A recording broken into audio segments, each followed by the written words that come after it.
नमस्कार, छपरा न्यूज देख रहे हैं आप और मैं हूं शिवांगी। छपरा के माझी हत्याकांड में जिंदा बचे तीसरे युवक आलोक सिंह को अस्पताल से अब छुट्टी मिल गई। आलोक के साथ अमितेश और राहुल सिंह को मुखिया पति और उनके समर्थकों ने बेरहमी से पीटा था।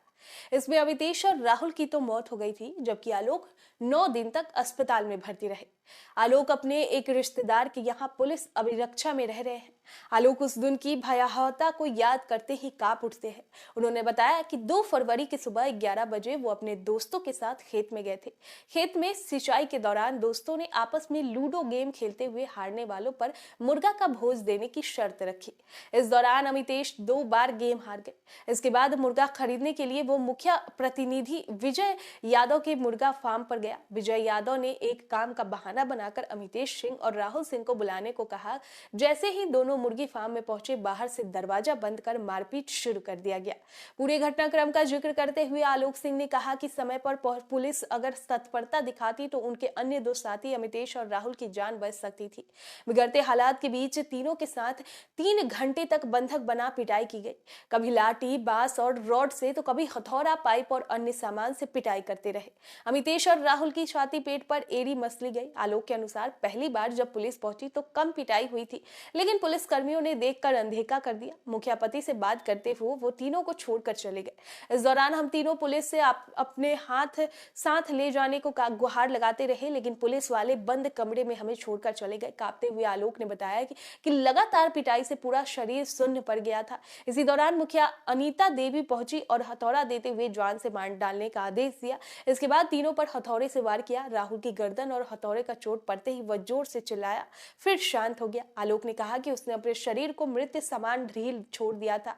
पीठ और पैर पर हथौड़े से वार किया गया। इसके बाद कुछ देर बाद दोबारा थाने के पुलिस आई। तीनों को लेकर अपने साथ माझी चली गई। आलोक बार बार जिक्र करते रहे थे कि पुलिस चाहती तो जान बच सकती थी। मुखिया पति विजय यादव पर फायरिंग के आरोप में 3 युवकों को फार्म हाउस से बंधक बनाया गया। तीनों युवकों के हाथ पैर बांधकर उनकी जमकर लाठियों से पिटाई कर गई। इसमें युवक अमितेश कुमार सिंह की मौत हो गई। इसके बाद दोनों घायल राहुल कुमार सिंह और आलोक कुमार सिंह को इलाज के लिए पटना प्राइवेट अस्पताल में भर्ती कराया गया था। यहाँ इलाज के दौरान डॉक्टर्स ने राहुल कुमार को ब्रेन डेड घोषित कर दिया था। इसके बाद राहुल का पटना में ही अंतिम संस्कार कर दिया गया। इस बीच मुजफ्फरपुर के मुबारकपुर गांव में मारपीट का वीडियो को अलग अलग तरीकों से वायरल किया गया। फेसबुक, इंस्टा पर लोगों से इंसाफ दिलाने की अपील की गई। गांव में भी महापंचायत बुलाई गई। इसमें यह फैसला हुआ कि मुखिया से बदला लेना है। इसके बाद सैकड़ों की संख्या में बाइक से युवक मुबारकपुर मुखिया के घर पहुंचे और वहां घर में तोड़फोड़ के बाद आग लगा दी गई। इसके बाद ये मामला और बढ़ने लगा।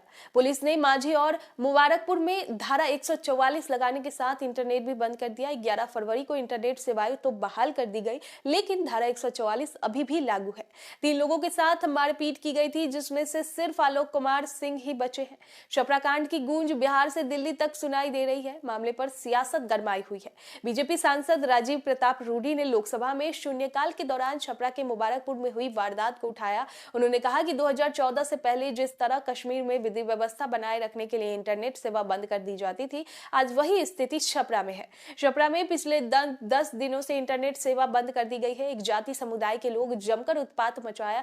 बेकसूर बच्चों की निर्मम हत्या कर दी गई। लोग डरे हुए हैं। इसी बीच रोहिणी आचार्य ने बीजेपी को निशाना पर लिया। बीजेपी ने कहा है कि बिहार को जातीय नरसंहार की आड़ में झोंकने के लिए महागठबंधन सरकार ने स्क्रिप्ट किया तैयार। बिहार करे अपने सुरक्षित भविष्य पर विचार। बिहार बीजेपी ने अपने ऑफिशियल ट्विटर हैंडल से ये बातें कही है। ये बातें सारण के मुबारकपुर के माझी गांव में एक व्यक्ति की हत्या और 2 की गंभीर स्थिति से उत्पन्न जातीय तनाव के बाद कही गई है। लालू प्रसाद की बेटी रोहिणी आचार्य ने इस घटना को लेकर एक बात के बाद कई ट्वीट किया। रोहिणी ने इस कांड के बहाने अन्य कांडों की याद दिलाई है।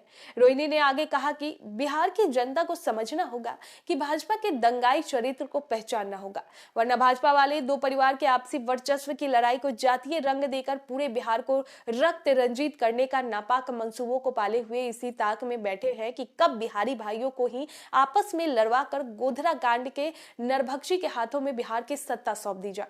और हाँ, बिहार सरकार की नजरों में जो दोषी होगा उसे किसी भी कीमत पर बख्शा नहीं जाएगा। छपरा में फार्म हाउस में हाथ पैर बांधकर 3 युवकों की पिटाई का वीडियो सामने आया है। इस पिटाई में एक युवक की मौत हो चुकी है, बाकी दोनों की हालत भी गंभीर बनी हुई है।